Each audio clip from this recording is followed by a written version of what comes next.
చెన్నై వేదికగా లక్నోతో జరుగుతున్న మ్యాచ్లో సీఎస్కే అదరగొట్టింది. ఈ మ్యాచ్లో సీఎస్కే కెప్టెన్ రుతురాజ్ గైక్వాడ్ అద్భుతమైన సెంచరీ చేసి నాటౌట్గా నిలిచాడు. ఈ మ్యాచ్లో టాస్ గెలిచిన లక్నో మొదట ఫీల్డింగ్ ఎంచుకుంది. దాంతో మొదటి బ్యాటింగ్కి వచ్చిన సీఎస్కేకి శుభారంభం దక్కలేదు. ఓపెనర్గా రహానే, గైక్వాడ్ వచ్చారు. కానీ మొదటి ఓవర్లోనే సీఎస్కేకి బిగ్ షాక్ తగిలింది. స్టార్ ఓపెనర్ రహానే 3 బంతులు ఆడి ఒక్క పరుగు మాత్రమే చేసి అవుట్ అయ్యాడు. దాంతో మొదటి వికెట్ కోల్పోయిన సీఎస్కే ఆ తర్వాత ఆచితూచి ఆడింది. వన్డౌన్లో వచ్చిన డారెల్ మిచెల్ నెమ్మదిగా ఆడుతున్నా కూడా కెప్టెన్ రుతురాజ్ మాత్రం బౌండరీలు కొడుతూ స్కోర్ బోర్డును పరిగెత్తించాడు. కానీ డారెల్ మిచెల్ మాత్రం ఎక్కువసేపు క్రీజులో నిలవలేకపోయాడు. 10 బంతులాడిన మిచెల్ 11 పరుగులు మాత్రమే చేసి అవుట్ అయ్యాడు. ఇక బ్యాటింగ్ ఆర్డర్లో ముందుకు వచ్చిన రవీంద్ర జడేజా కూడా అంతగా ఆడలేదు. కేవలం 16 పరుగులు మాత్రమే చేసి అవుట్ అయ్యాడు. కానీ శివం దూబే వచ్చాక జోరు పెరిగింది. గైక్వాడ్, శివం గేర్లు మార్చారు. 4 6లతో భీకర ఇన్నింగ్స్ ఆడారు. ఈ మ్యాచ్లో చెన్నై కెప్టెన్ రుతురాజ్ గైక్వాడ్ కెప్టెన్ ఇన్నింగ్స్తో అదరగొట్టాడు. ఏకంగా శతకంతో చెలరేగాడు. రుతురాజ్ ముందు లక్నో బౌలర్లు తేలిపోయారు. మనోడి దెబ్బకు ఫీల్డర్లు బౌండరీకి అతుక్కుపోయారు. ఇది నిజంగా గైక్వాడ్కి స్పెషల్ సెంచరీ అని చెప్పాలి.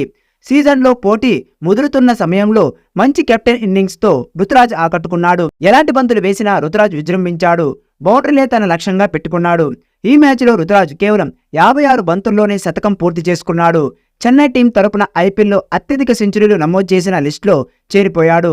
గతంలో మురళీ విజయ్, షేన్ వాట్సన్ చెన్నైకి ప్రాతినిధ్యం వహిస్తూ 2 శతకాలు నమోదు చేశారు. ఇప్పుడు రుతురాజ్ గైక్వాడ్ కూడా ఈ శతకంతో ఆ లిస్టులోకి చేరిపోయాడు.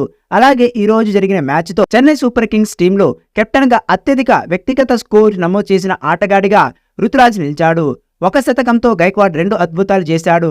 ఈ మ్యాచ్లో 60 బంతులు ఆడి 12 4లు, 3 6ల సహాయంతో 108 పరుగులు చేశాడు. అలాగే ఈ మ్యాచ్లో ఫస్ట్ ఓవర్ నుంచి లాస్ట్ ఓవర్ వరకు క్రీజులో నిలిచి ఉన్నాడు.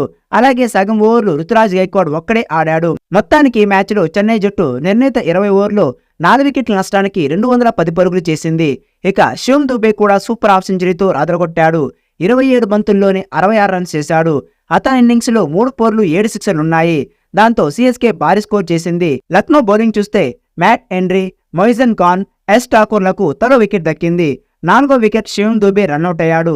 లక్నో మొత్తం 6 బౌలర్లను వాడుకుంది. కానీ పెద్దగా ప్రభావం చూపలేకపోయారు. మరి ఈ మ్యాచ్లో లక్నోని కట్టడి చేసి సీఎస్కే మరో విజయం అందుకుంటుందా లేదా అన్నది చూడాలి.